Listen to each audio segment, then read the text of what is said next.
Hello everyone, this is Shivangi. Welcome to Shift Classes. इस वीडियो में हम डिस्कस करने वाले हैं विड अप्रोच को। दोनों ही लैंग्वेज में हम इसे डिस्कस करेंगे।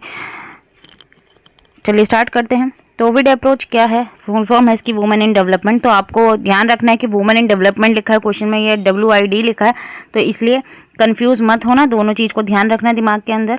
तो जो ये वुमेन इन डेवलपमेंट नाम से ही पता लग रहा है कि जब विकास हो रहा है तो उसमें किसको लिया जाए? औरतों को भी, महिलाओं को भी लिया जाए। तो ये जो अप्रोच थी वो इसलिए चलाई गई थी कि डेवलपमेंट प्रोजेक्ट्स में भाई किसको लेके आया गया, वो जो वुमेन से रिलेटेड इश्यूज हैं उनको लेके आया जाए 1960 में। तो इसमें ग्लोबल इकॉनमी के साथ भाई आप किसको लेके आओ, जो किसको जोड़ो साथ में, वुमेन को है, औरतों को, महिलाओं को जोड़ो, ताकि उनका जो स्टेटस है वो क्या हो, इम्प्रूव हो।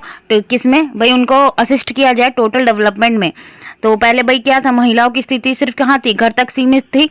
तो उसी चीज़ को दूर करने के लिए ये जो अप्रोच थी वो लाई गई थी। तो जो प्रायोरिटी थी वुमेन इन डेवलपमेंट की, वो क्या हुआ कि किस चीज़ में हुई, कि किस चीज़ में कंसर्न करना है कि कैसे जो वुमेन है वो कंट्रीब्यूट कर सकती है डेवलपमेंट में। ठीक है, डेवलपमेंट में कैसे इंक्लूड कर सकती है। तो इसमें जो इनिशियल गोल थे वो किस चीज़ को एड्रेस करना था, इक्विटी को, इक्विटी लेके आना, मैन और वुमेन में क्या लेके आना, इक्विटी। इसके बाद जेंडर एंड डेवलपमेंट अप्रोच लेके, इसको भी हम डिस्कस करेंगे। तो देखते हैं इसके जो मेन प्रिंसिपल थे। पहला था जेंडर इक्वालिटी। ठीक है, जेंडर इक्वालिटी को लेके आना कि भाई जो महिलाओं में और पुरुषों में जो क्या है भेदभाव है वो जो है वो ख़त्म हो। तो ये मेन कंपोनेंट था। फिर आया एम्पावरमेंट ऑफ वुमेन, जिसे हम बोलते हैं महिलाओं को सशक्तिकरण।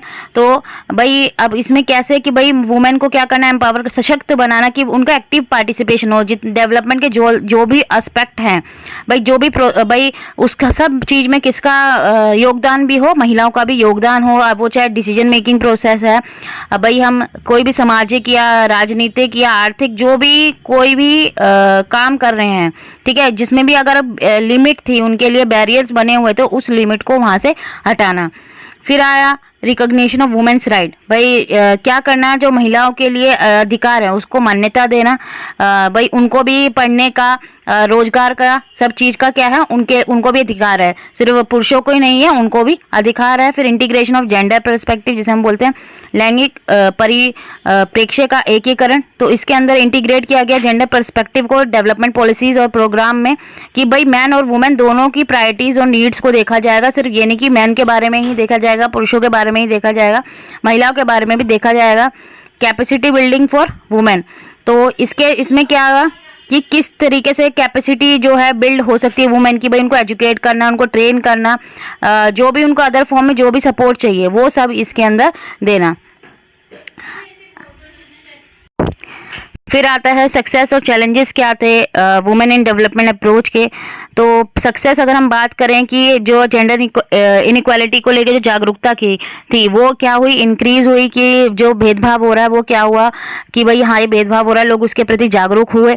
फिर दूसरा क्या आया, improve access to education and employment. महिलाओं के लिए भी जो पहुँच है किसके लिए, शिक्षा के लिए और एम्प्लॉयमेंट के लिए, रोजगार के लिए, वो काफ़ी सारे देशों में क्या हुई, इम्प्रूव हुई।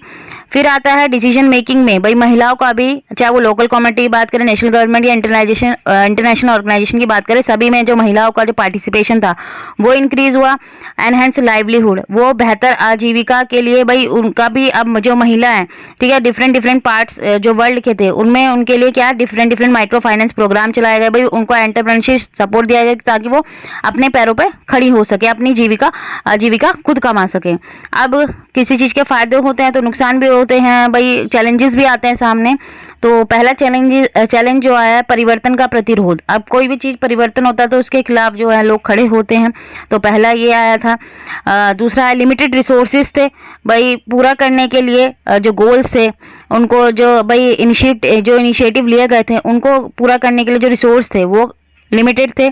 फिर आता है lack of gender disaggregated data.